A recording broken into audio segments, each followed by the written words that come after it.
बहुत important topic है, यानी कि हाउ टू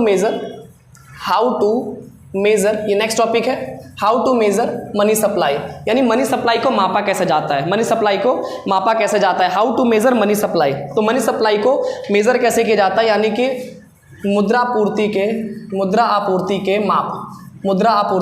माप, यानी कि जो देश है, गवर्नमेंट है, वो मापती कैसे है कि मनी सप्लाई को कैसे मापा जाए। तो याद रखना, मनी सप्लाई को मापने के 4 अप्रोच, मनी सप्लाई को मापने के कितने अप्रोच, 4 अप्रोच। पहला M1 अप्रोच, दूसरा M2 अप्रोच, तीसरा M3 अप्रोच, चौथा M4 अप्रोच। याद रखना, मनी को मापने के कितने अप्रोच, 4 अप्रोच। पहला M1 approach, M2 approach, M3 approach और M4 अप्रोच। M1 का मतलब C plus DD plus OD, M1 का मतलब C plus DD plus OD। याद रख, सबसे इंपॉर्टेंट यही है। C का मतलब करेंसी हेल्ड विद पब्लिक, यानी कि जनता के पास नकद जमा है, ठीक है। सी का मतलब करेंसी हेल्ड विद पब्लिक, यानी जनता के पास जो भी पैसे होते हैं उसको कैसे डिनोट करेंगे, सी से।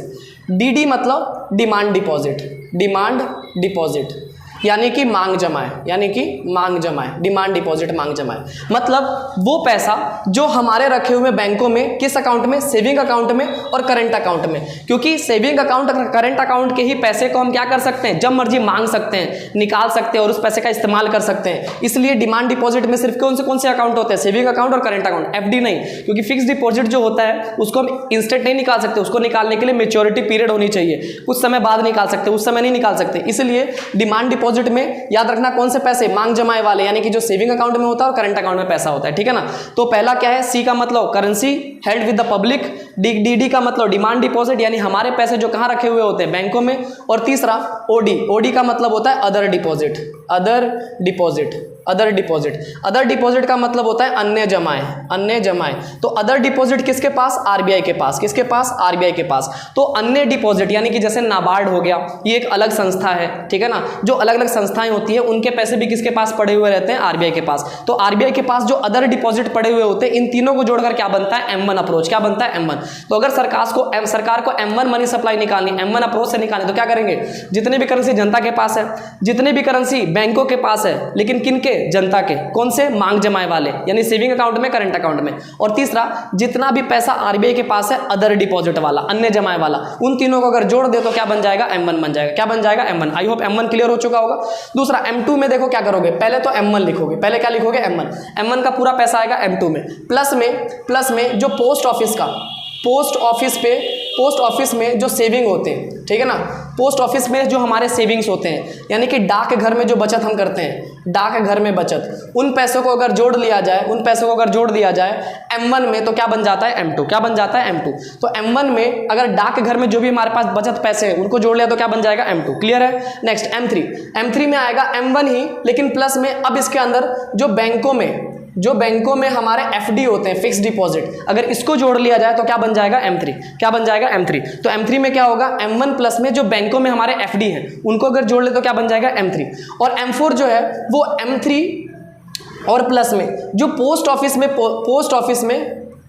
में जो एफडी होते हैं, पोस्ट ऑफिस में भी तो एफडीआं होती हैं, तो पोस्ट ऑफिस के जो एफडी होते हैं, यानी कि फिक्स डिपॉजिट जो होते हैं पोस्ट ऑफिस में, उनको जोड़ ले तो क्या बन जाएगा, M4। तो ध्यान से सुनना, टोटल कितने अप्रोच, 4 अप्रोच। पहला M1 में C plus DD plus OD। C का मतलब करेंसी किसके पास, जनता के पास। DD का मतलब डिमांड डिपॉजिट, जो हमारे पैसे किसके पास, बैंकों के पास। और तीसरा अदर डिपॉजिट, यानी कि जो आरबीआई के पास होता है वो। तो इन तीनों को जोड़ ले तो क्या बन जाएगा, M1। M2 में M1 आएगा, प्लस में डाक घर में जो हमने बचत किया है वो आ जाएगा। M3 में M1 आएगा, लेकिन जो हमारा बैंकों में फिक्स डिपॉजिट है वो जुड़ जाएगा। और M4 में M3 आएगा, और साथ में जो हमारा डाक घर में फिक्स डिपॉजिट था उसको जोड़ देना, तो क्या निकल कर आ जाएगा, M4। तो ये 4 अप्रोच है, याद रखना। इस 4 अप्रोच में जो ये दोनों अप्रोच M1 और M2, इसको बोलते हैं हम नैरो मनी। क्या बोलते हैं इसको, नैरो मनी। इसको क्या बोलते हैं, नैरो मनी। याद रखना, M1 और M2 को क्या बोलते हैं, नैरो मनी।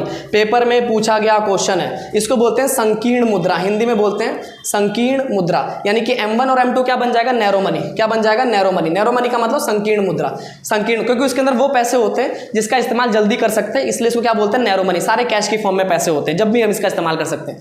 लेकिन इसके अंदर फिक्स डिपॉजिट होते हैं, और फिक्स डिपॉजिट जल्दी इस्तेमाल कर सकते हैं नहीं, तो इसलिए इसको बोलते हैं हम ब्रॉड मनी। क्या बोलते हैं इसको, ब्रॉड मनी।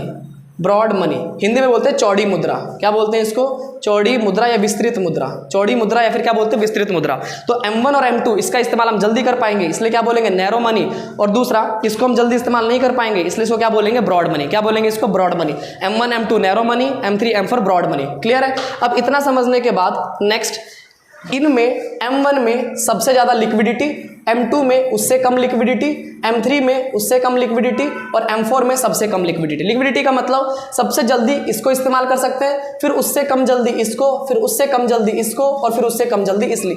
तो सबसे, अगर तुमसे पूछे कि हाईएस्ट लिक्विडिटी यानी कि सबसे अधिक तरलता यानी किस पैसे को सबसे जल्दी हम इस्तेमाल कर सकते हैं कैश के रूप में, तो M1। कौन सा? M1। और सबसे कम तो M4। सबसे लोएस्ट लिक्विडिटी यानी सबसे कम तरलता, सबसे कम जल्दी किस पैसे का इस्तेमाल कर सकते हैं, तो M4। क्योंकि FD को तोड़ना बहुत जल्दी नहीं तोड़ सकते, इसलिए हम M1 को सबसे ज़्यादा लिक्विडिटी होती है और M4 का मतलब सबसे कम लिक्विडिटी। और लिक्विडिटी का मतलब वो पैसा जिसको हम बड़ी जल्दी क्या कर सकते हैं? कैश के फॉर्म में इस्तेमाल कर सकते हैं। बताओ यहाँ तक क्लियर है? तो ये जो हमारा पॉइंट था वो किसके ऊपर था? तो ये पॉइंट था हमारा मनी सप्लाई का। और मनी सप्लाई खत्म, मनी सप्लाई का जो मेजरमेंट है वो खत्म। अब